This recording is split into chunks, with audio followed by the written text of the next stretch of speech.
ሁላችሁም በተቻላችሁ አቅም ሼር አድርጉና ለወንድሞቼ ለእህቶቼ አድርሱልኝ። ምክንያቱም በዚህ ጉዳይ ላይ የምናገረው ግለሰብ ቢያየውና ከሚሰራው ስራ ቢታረም በሚል ነው። ድል ነው። ለምን ያባቴ ልጅ አይሆንም? ለምን ስጋዬ ወንድሜ እህቴ ለምን አትሆንም? እዚህም አገራዊ ምክር መድረክ ላይ የሚቀልድ ሰው ካለ በኢትዮጵያን ሙስሊሞች ላይ እጣ ፋንታ ላይ ነው የቀለደውና ዋጋ ይከፍላል። ሀገራችን ላይ ያለ በተለያዩ ቦታዎች ላይ ሞት አለ፣ እርግጥ ነው። ግን ያልሞተው ይበዛል አልহামዱሊላህ። ምክንያቱም ቢያንስ እስካሁን ሞተ የሚባለው 1 ሚሊዮን እንኳን ደረሰ ብንል 1 ሚሊዮን ዝም ብዬ ቁጥር ልስጥህና ማለት ነው። ስለዚህ 119 ሚሊዮን ግን አለን ማለት ነው። ሌላ ያልሞተ አይደለም እንዴ? ለፍልስጤሞች ድምጽ ሁንልን ይላል። የራሷ ያረረባት የሰው ታመስላለች እንዳለውን ብዬ ነው ወንድሜ ሱሺ ባቢዝ እኛ ጋም ሰዎች የሞቱ ነው። ሰዎች በረሃብ ያለቁ ነው። እኛም ጋር ወንድሞች እህቶች ደብረ ብርሃን ላይ ተሰጥተዋል እና እነሱን እንዴት እንርዳቸው? በየሆስፒታሉ መታከሚያ የሌላቸው የኢትዮጵያን ህዝብ መጀመሪያ ታደግ። ፍልስጤሞች ኢንሻአላህ አላህ ካለ ደግሞ አቅም ኖሮን የራሳችንን ጨርሰን እያደግን ስንሄድ ለፍልስጤም ብቻ ሳይሆን ለዓለም እንድንበቃ አላህ ያመቻቸን። ከዛ ውጪ ግን እንደው ወጋ ማረልኝ ብሎ ፍልስጤሞችን ምናምን የሚል ሰው በጣም ያሳዝነኛል። ምን ያደርግላቸው ይችላል? ወንድም ዓለም ትንሽ ወደ አይምሯችን መለስ እንበል። የት ነው ያለነው እኛ? እና ነው አሁን ለፍልስጤምኛ መሆን ምንችለው? መጀመሪያ መቀመጫዬን ብላለች ዝንጀሮ፣ እና ዝንጀሮ ከተሻለች ከኛ አስቸጋሪ ነውና መጀመሪያ መቀመጫዬን እና እኛ ራሱ ማደሪያ ሳይኖረን እኛ በደንብ ሳንበላ ሳንጠጣ እኛ ቤተሰቦቻችን እየተሰደዱ የአረብ ገረድና የአረብ ሰራተኛ እየሆኑ ወደ ሌላ ነገር ውስጥ አትክተቱን። ማን እንደወከለው አላውቅም። ይሄ ሰው ሁሉ ጊዜ ከኢስላም ተቃራኒ መሆን ነው የሚፈልገው። ለምን እንደዚህ እንደሚያደርግ አይገባኝም።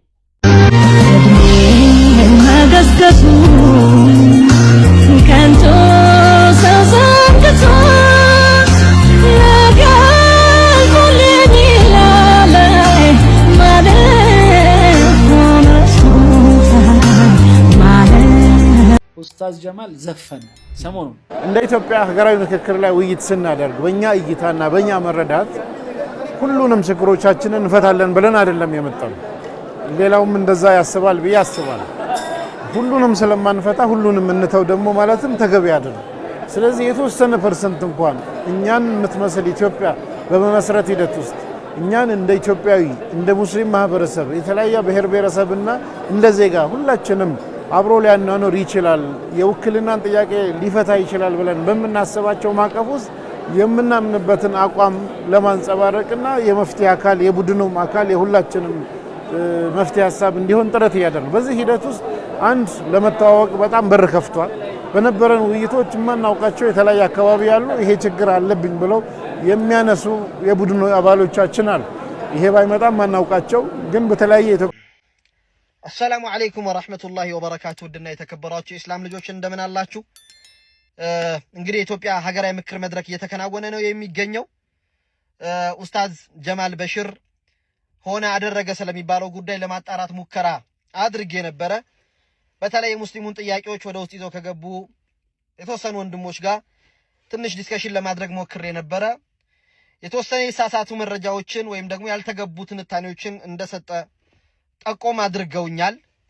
ከዛ በኋላ ግን የተወሰኑ ወንድሞች ተቆጥተውት ልክ እንዳልሆነ ነግረውት ጉዳዩ ግን የሂጃብ የኒቃብ ጉዳይ አሁንም የሙስሊሞች አጀንዳ ሆኖ እየቀጠለ ይገኛል። አልহামዱሊላሂ ረቢል ዓለሚን እዛ ውስጥ ባሉ ወንድሞች አባቶች መቼም አናፍረም ኢንሻአላህ። አጀንዳዎቻችን እስካሁን ከፍ ያሉ እየተደመጡ ተገቢነት ያላቸው የሙስሊሞች ጉዳይ እንደሆኑ ታምኖባቸው ወረፊት ቀጥለዋል። እንግዲህ የተለያዩ መረበሾች እንዳይኖሩ እህት ወንድሞች አጀንዳዎቻችን ውርቅ ተደርገዋል ብለው እንዳታስቡ በሐቂቃ ትክክለኛ ያገኘሁትን ነው መረጃ የነገርኳችሁ። እዚህ ቦታ ላይ ግን ሳላሳስብ የማላልፈው ትልቁ ጉዳይ ይህ የሀገራዊ ምክክር ጉዳይ የቀልድ ጉዳይ አይደለም። ይህ የሀገራዊ ምክክር ኮሚሽኑ ያዘጋጀ ምክር መድረክ ቀልድ አይደለም። ሙስሊሞች ለዘመናት በተለያዩ ጉዳዮች ሲደርስባቸው የነበሩ ሃይማኖታዊ ጥቃቶች ለአንዴና ለመጨረሻ ጊዜ እንዲያበቁ የተፈጠረ እድል ነው። ለምን ያባቴ ልጅ አይሆንም? ለምን ስጋዬ ወንድሜ እህቴ ለምን አትሆንም? እዚህም አገራዊ ምክር መድረክ ላይ የሚቀልድ ሰው ካለ በኢትዮጵያን ሙስሊሞች ላይ እጣ ፋንታ ላይ ነው የቀለደውና ዋጋ ይከፍላል። ወደዚህ የምንባልበት ጉዳይ አይደለም። ይሄ መንግስት እድሉን አመቻችቷል። መንግስት ጣልቃ ሲገባ እንኳን የኮሚኒቲ የግለሰቦች ሐሳብ እየተደመጠ ነው።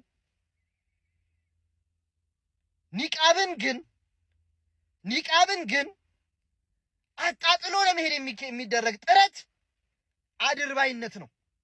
አልহামዱሊላህ እንዳልኳችሁ በወንድሞች ጉዳዩ መስመር እንዲይዝ ተደርጎ ማገባው ጉዳይ ላይ ገብቶ ያቦካውንም አካል ተው ተብሎ ትቷል። አሁን ይሄ ጉዳይ እንደ አጀንዳ ይዘ ነው እያንዳንዱ የተነሱ ጥያቄዎችን አውቀናቸው ለተፈጻሚነታቸው የበኩላችን አስተዋጽኦ ማድረግ መቻል አለብን። ችግሮች ሲነሱ ብቻው ሚዲያውን እንዳጮህ ነው አይደለም መጮህ ያለብን። በየቀኑ ጉዳዩ ምን ደረሰ፣ ማን ጋር ደረሰ፣ እንዴት ደረሰ፣ የሱ ጉዳይ ምን ሆነ፣ እነማን ምን ተወያዩ ሚላውን ነገር ባለን የመረጃ ምንጭ ልንከታተለው ይገባል። ይሄ ቀልድ ጊዜ አይደለም። ወላሂ ወቢላሂል ከሪም የኛን መውደቅ የሚፈልጉ ሰዎች የተለያዩ አጀንዳዎች ሊሰጡን ይችላሉ። አጀንዳ ግን አንቀበልም። አሁን አጀንዳዎቻችን እዛ ውስጥ እየተነሱ ያሉ ሙስሊሙ በሀገር ግንባታ ሂደት ውስጥ የበኩሉን አስተዋጽኦ ተደርጎ እስከዛሬ ሲገፈፉ የነበሩ መብቶቹ እንዲከበር ባደረገው በሄደበት ልክ ተፈጻሚነት እንዲኖራቸው እጃችን ላይ ባሉ ፕላትፎርሞች ሁሉ ይህንን ጉዳይ አጀንዳ ማድረግ ከኛ ይጠበቃል። ተኝተን ግን አሁን አጀንዳ እንዳደረግነው አይነት ሰው አጀንዳዎቻችንን ሲበጠብጥ ብለን የምንወጣ ከሆነ ዋጋ የለንም። አጀንዳውን እንከታተል። አሁን ግን የሙስሊሞች አጀንዳ በሀገራዊ ምክክር ሂደት ውስጥ በጣም እጅግ በጣም በጥሩ ሁኔታ እየሄደ እስካሁን ይሄ ነው የሚባል ተጨባጭ እንከን ያልገጠመው ሆኖ ያጠፉ ሰዎችን እርስ በርስ እየተመካከሩ አደብ እያስያዙ ያለበት ሂደት ነው ያለው። አጀንዳዎቻችን የወደቀ አይነት ስሜት እንዳይሰማችሁ። ይህም ሰው ፈጠረ የተባለውን ችግር ወይም ደግሞ አላስፈላጊ ንግግሮችን አድርጓል በተባለው ነገር ላይ አስፈላጊውን ሆነ እርምት እንዲያደርግ ተደርጎ በዛ ሂደት እየቀጠለ ነው። እቺን መረጃ ላካፍላችሁ ብዬ ነው። አሰላሙ አለይኩም ወራህመቱላሂ ወበረካቱ። ለፍልስጤሞች ድምጽ ሁንልን ይላል። የራሷ ያረረባት የሰው ታማስላለች እንዳለውን ብዬ ነው ወንድሜ ሱሺ ባቢዝ እኛ ጋም ሰዎች እየሞቱ ነው። ሰዎች በረሃብ ያለቁ ነው። እኛም ጋር ወንድሞች እህቶች ደብረ ብርሃን ላይ ተሰጥተዋል እና እነሱን እንዴት እንርዳቸው?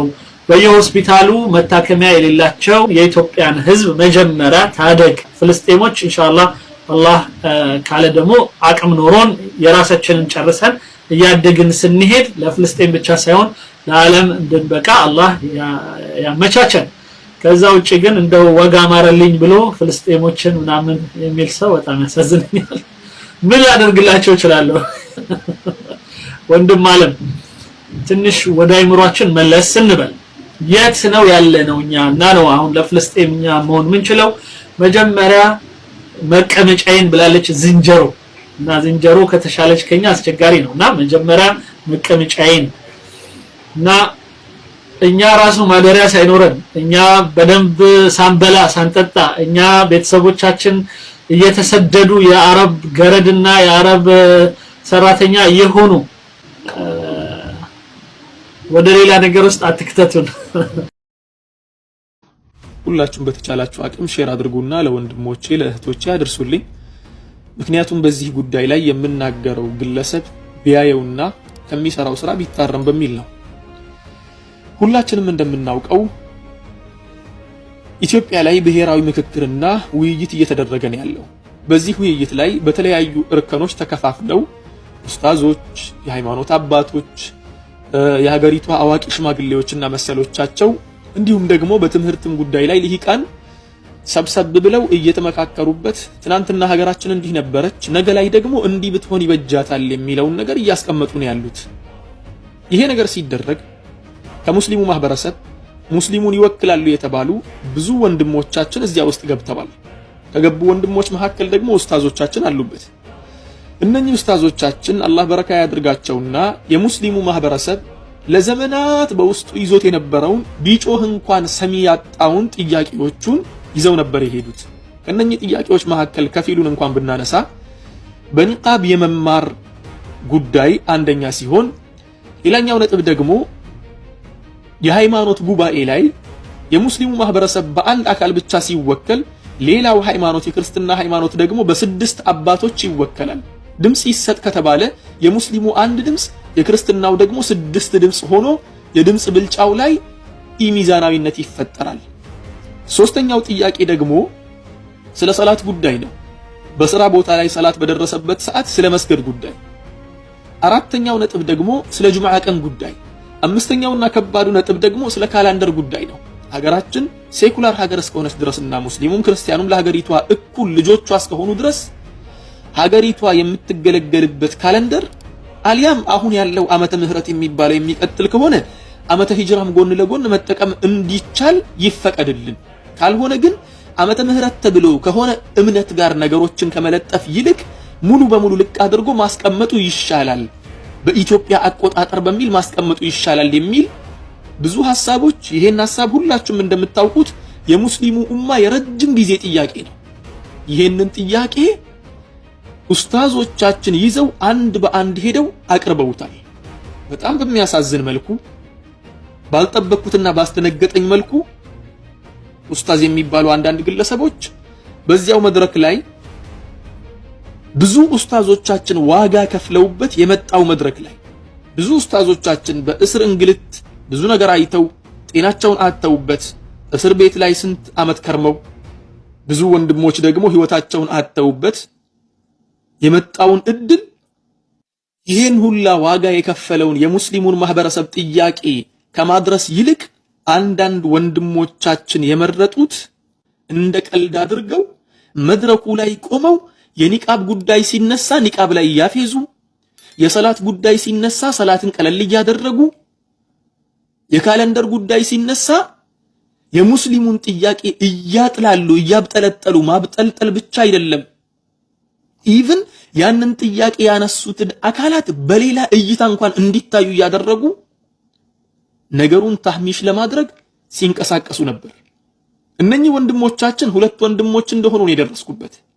እነኚህ ሁለት ወንድሞች አንደኛው ወንድማችንም የአንድ ግሩፕ መሪ ተደርጎ ነው የተሾመው፣ ሁለተኛው ወንድማችንም የሌላ ግሩፕ መሪ ሆኖ ነው የተሾመው።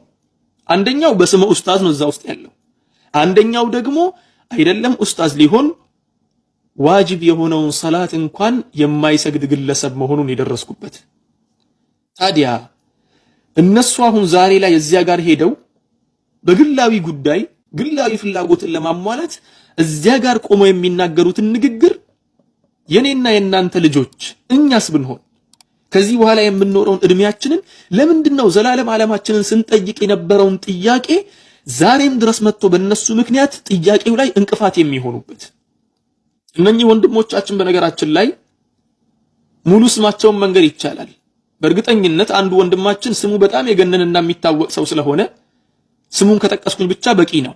ይሄ ወንድማችን ስሙን መጥቀስ አያስፈልግም። ምክንያቱም የሚታቀብ ከሆነና ይሄንን ሐሳቡ ሙሉ በሙሉ የሚተው ከሆነ ምክንያቱም ስምምነቱ እስካሁን ድረስ ስላላለቀ አሁን እያደረገ ያለውን ነገር ትቶ ሙስሊሙ ማህበረሰብ እየጠየቀ ያለውን ጥያቄ እንቅፋት ከመሆንና ሄዶ እዚያ ጋር ነገሮችን ከማበላሸት ይልቅ ከሙስሊሙ ጎን ቆሞ የሚደግፍ ከሆነ ማሻአላህ እኛ ከሱ ጋር ምንም ጉዳይ የለብንም ከወንድማችን ጋር።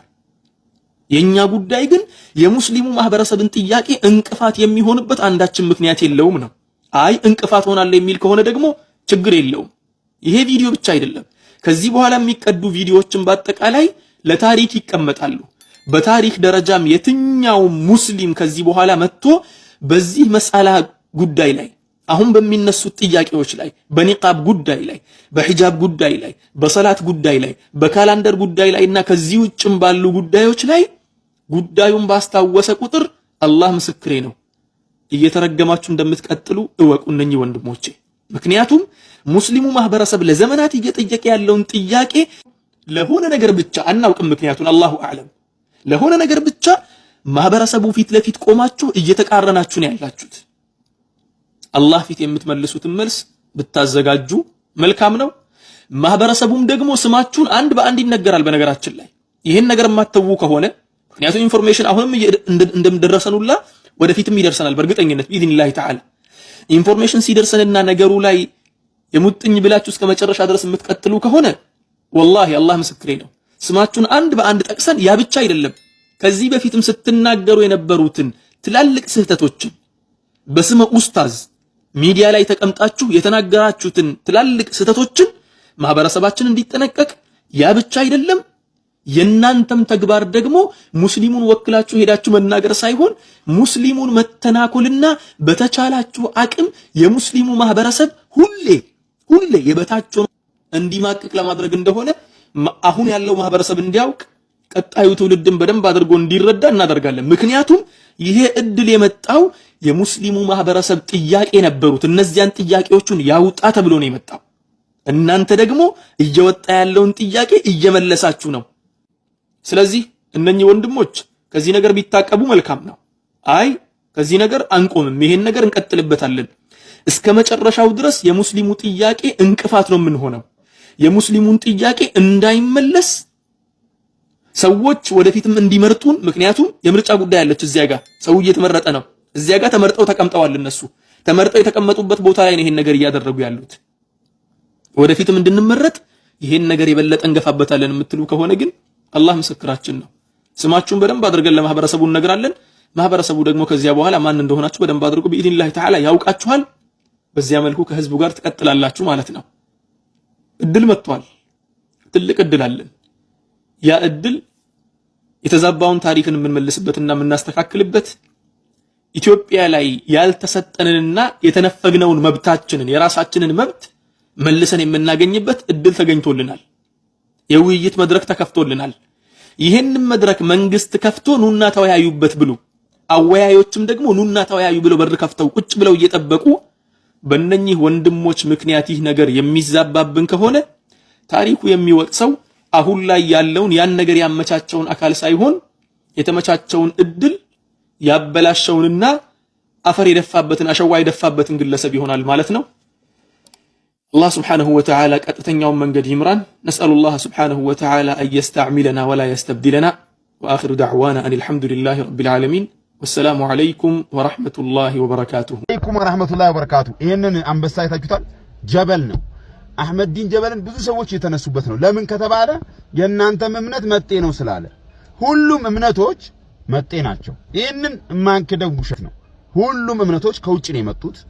ከእስልምና በፊት ክርስትና መጥቶ ነበር፣ ተቀብለናል። አሁን ደግሞ ኢስላም መጥቷል፣ ተቀብለናል። ስለዚህ ይሄንን እውነት እየመራችሁም ቢሆን ዋጡት። ጀበሉን ምንም ማድረግ አትችሉም። እወቁ። ኮፒ ሊንክ ሼር በማድረግ ለብዙ ሰው አድርሱት። ሰላም አለይኩም። እነሱኑ ሄዶ እዛ ጋራ ለመከረከር ውስጥ ሲገባ በጣም ነው የሚያሳፍረው። ይሄ ሞት ይሻላል እባክተው ብለው ቁጣ እስከሚቆጡ ድረስ። ምክንያቱም ወደ አቅሉ አልተመለሰም። ይሄ ሰውዬ ክብር አይችልም ማለት ነው፣ ሙገሳ አይችልም ማለት ነው።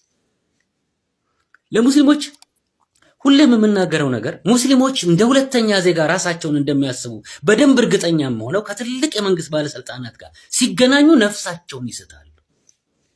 የማይገባቸውን ነገር ያገኙ ይመስላቸው፣ በፍጹም ወንጀል የሆነ ነገር የሰሩ ይመስላቸው። በእነሱ ላይ ሐራም የተደረገ ነገር የመንግስት ስርዓት በሐራሙን ገርስሶ እንደው እናንተ ስለሆናችሁ ብሎ ጠረጴዛ ይሳበላቸው ይመስላቸዋል። ትልቁ የስነ ልቦና ችግር ዜጋ ነው። ስለ ግብጽ ምናምን ውሃ ምናምን ሁሉም ብዙ አረብኛ ብዙ ሰዎች ይሄን ነገር ሊሰሩት ይላሉ። እሱ ትኩረት ሰጥቶ ግብጾች እኮ እንዲያሉ ነው ብሎ የግብጾችን ሐሳብ የጋዜጠኞችን ምናምን ለማድረግ አሰበና በጣም ሌት ተቀኔን በማድረጉ መንግስት ለአባይ ባለው ትኩረት አገር ወዳድ አለ። በጣም ጥሩ ነው፣ ደስ ይላል። ይሄ ማለት እኮ ኢትዮጵያዊ ስለሆነ ነው። ሌላ ነገር የሚያሳስብ የሚያስጨንቅ አቅል የሚያስት አይደለም። አቅል የሚያስት አይደለም። ነገ እኮ አስተሳሰብ መልካም ከሆነ ባለህ ሶነ ልቦና ልክ ባለህ አይዲያ ልክ እኮ የሀገር መሪ ልትሆን ይችላል። ትልቁ ችግር ፖለቲካኛ ማለት መማር ማንበብ ታሪክ ማወቅ ብቻ ይመስላችኋል። አይዲያ ነው። በሳል አይምሮ የተፈጥሮ መማር ብቻ አይደለም። በሳል አእምሮ ነገሮችን ማንበብ የሚችል መጪውን መገመት የሚችል አደጋዎችን ማሽተት የሚችል በብዙ አቅጣጫ ማየት የሚችል የተፈጥሮ ጭንቅላት ብስለት ያለው ሰው ነው ፖለቲካ ውስጥ በሁሉም ነገር ላይ ሰዎችን ወክሎ መንቀሳቀስ ያለበት። በማንኛውም ጉዳይ እንዱ ስላነበበ አረብኛ ስለቻለ ቁርአን ስለቀረው እንደዚህ ያለ የተፈጥሮ ብስለት ያስፈልጋል። ይሄ እኮ የኢትዮጵያ ሙስሊሞች ብዙ ሲሟገቱለት የነበረ ጉዳይ ነው። ዛሬ እኮ ይህ ጉዳይ የግለሰብ ጉዳይ አይደለም። እዚህ ጋር ያመጣቸው ቪዲዮዎች እኮ እነዚህ ኦርቶዶክስ እንዲሆኑ ኦርቶዶክስ የኢትዮጵያ ባለቤት ከሆነ መንግስት ይህንን ነገር በእርግጥ ይንገረን፣ እኛ ባለቤት አይደለንም ማለት ነው። ይህች ሀገር የሆነ ባለቤት ካላት ሌሎቹ ደባሎች ናቸው ማለት ነው። ይሄንን ሁሌም እንታገለዋለን። ኦርቶዶክስ እስልምናን አሁን እኮ እዚህ ጋር እስልምናና ክርስትና የሚባል ጨዋታ አይደለም። እሱ የግል ነው። ሃይማኖት የግል ነው። የግልህ ነው። ኦርቶዶክስም የግል ነው። እስልምናም የግሌ ነው። እያወራን ያለነው በሀገር ጉዳይ ነው። ሀገሩ ግን የሁለታችንም ነው። ሃይማኖታችን የተለያየ ፈልገን የምንቀበለው ነው። ልትጥለው ትችላለህ። ከክርስትና ወደ እስልምና ይመጣል። ከእስልምና ወደ ክርስትና ሊሄድ ይችላል። ምክንያቱም ሃይማኖት የግል ንብረት ነው። ሀገርን ግን መቀማት መንጠቅ፣ ሀገርን ጥዬ ወደዛ ሀገር የኔ አይደለም ምናምን ማለት አይቻልም። መካድ አይቻልም። የትም ብትገባ ኢትዮጵያዊ ትላንት ሙስሊም ሆንክ ዛሬ ክርስቲያን ልትባል ይችላል። ነበርኩ ትላንት ኢትዮጵያዊ ነበርኩ የሚባል ነገር ግን አይሰራም። ስለዚህ ኢትዮጵያዊነታችንን በሃይማኖታችን ምክንያት ልትነጥቁን ማሰባችሁ ወንጀል ነው። ይህንን መቼም አንሰማም። እንደ ጠላት ነው የምናየው።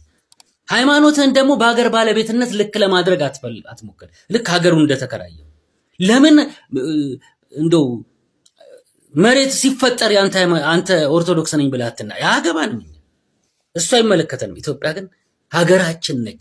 ዜጋዋ እስከሆነን ድረስ እኔ እቺ ሀገር የኔንም ሃይማኖት የሚያማክል ነገር እንድትሰራ ፈልጋለሁ። ያንተ ለምን የመጨረሻ ድሮ ጥንት ለምን አያገባኝም። አይ እኔ ሀገር ስለሰራው ሰርቻለሁ። ሀገሩን ሊሹ አድርጌ ተራራውንም ቸክዬ ሰማዩንም አቆሜ ዛፎች እኔ ነኝ የሰራሁት። ስለዚህ አንተን አይመለከትም። ስሟን እኔ ነኝ የምሰጣት፣ አቆጣጠሯን እኔ ነኝ የምሰጠው፣ እረፍቷን ሁሉ ነገር እኔ ነኝ የምሰጠው። ታዲያ ምንድነው መንግስት ለምን ያስፈልገናል? በእናንተ የእናንተ ሀገር በሆነው ሀገር ላይ ለምንድነው ከእናንተ ውጭ ታዲያ መንግስት የሚሆነው? እንዴ ባለቤቶቹ እናንተ። የፖለቲካ ፓርቲስ እንዴት ያስፈልጋል? በቃ ምን ያስፈልጋል? እናንተው ራሳችሁ ፍለጡና ቁረጡ እንጂ እንደምታረጉን አድርጉ። ምክንያቱም እናንተ ቤት ውስጥ ነው የተቀመጠ ነው። በጣም ወጥ ነው የምትረግጡት። አሁን እና መድን ጀበል ቀን ይቆጠር የቀን አቆጣጠር ይቀየር ቢባል ሙስሊሞች አሁን ይንጫጫሉ። ሀገራቸው ስላልሆነ ነው። ከተስማማ ህዝቡ ይቀየር፣ የኢትዮጵያ ስም ይቀየር። ሙስሊሞች ይንጫጫሉ ወይስ ኢትዮጵያ መባሏ ለኛ ችግር ነው አይደል? ከተስማማ ህዝቡ ምክክር ይቀየር። ምንድነው ኦርቶዶክስ ብቻ የሚያለቃቅሰው? ቀን አቆጣጠር ይቆጠር ኦርቶዶክስን ለማጥፋት፣ የኢትዮጵያ ስም ኦርቶዶክስን ለማጥፋት። ምንድናቸው እነዚህ?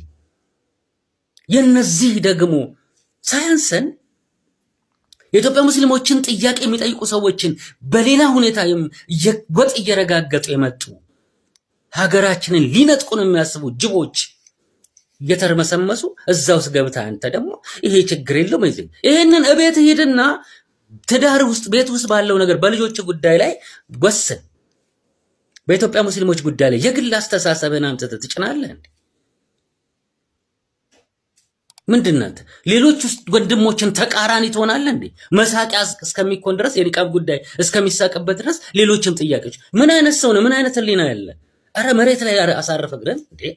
ምንድነው ስትገረፍ ወይም ደግሞ ስትገላመጥ ነው እንዲያደከው? የሆነ ስርዓት የመንግስት አካሎች ሰርታሉ ሲያመሰግኑ ሰርተፊኬት ሲሰጡ አቅልን ትስታለህ እንዴ? ነውር ነው። በእናታችሁ ባካችሁ ብሰሉ እንጂ ይሄ እኮ የህዝብ ጉዳይ ነው። ስለዚህ እዛ ጋር ያሉት ሰዎች ጥያቄ ካቀረቡ አንተ ማን ተቃዋሚ ያደረገ? ሁሉንም ነገር ለኢትዮጵያ ሙስሊሞች አመድን ጀበል ላይ ደፍድፎ ምን አይነት ቆይ በምን እንንገራችሁ? ብዙ ትልልቅ ናችሁ ምንላችሁ ሰዎች ሊጥ ሆናችሁ በጣም ብዙ መከራ አሳይታችሁናል። ብዙ ምናምናችሁ የሙስሊሙ ችግር ደግሞ ይሄ ነው። በሁሉም ነገር ላይ ሙስሊሙ የሚጠይቀውን ጥያቄ አብረ ጠያቂ መሆን አለብህ። ለተቃራኒነት ትገባለህ እንዴ? የሙስሊሙን ጥያቄ ለመቃረን ትገባለህ እዛ? ይሄንን ነይተህ በጣም ነው የሚያሳፍረው። ምን አይነት ችግር ውስጥ እንዳለን አላውቅም። ሰላም አለይኩም ወራህመቱላሂ ወበረካቱ። አንተ ሰውዬ ግን ምንድነው ሁልጊዜም ከሙስሊሞች ጥቅም ጋር ተቃራኒ የምትቆመው? ሁሌም ሙስሊሞቹን በማናደድ ከሌላ ወገን ጭብጨባ የምትፈልገው?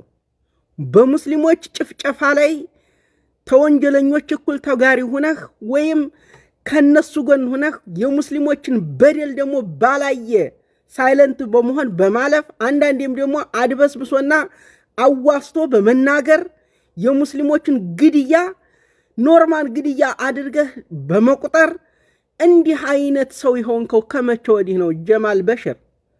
ምንድነው እንደዚህ ሁልጊዜ ከሙስሊሞች መብት ጋር ተቃራኒ ሁልጊዜ የምትሄደው? ሙስሊሞቹን አናደህና ባሽከህ ከሌላ ግዳፍ ለማግኘት የምትጠራው ምንድነህ አንተ?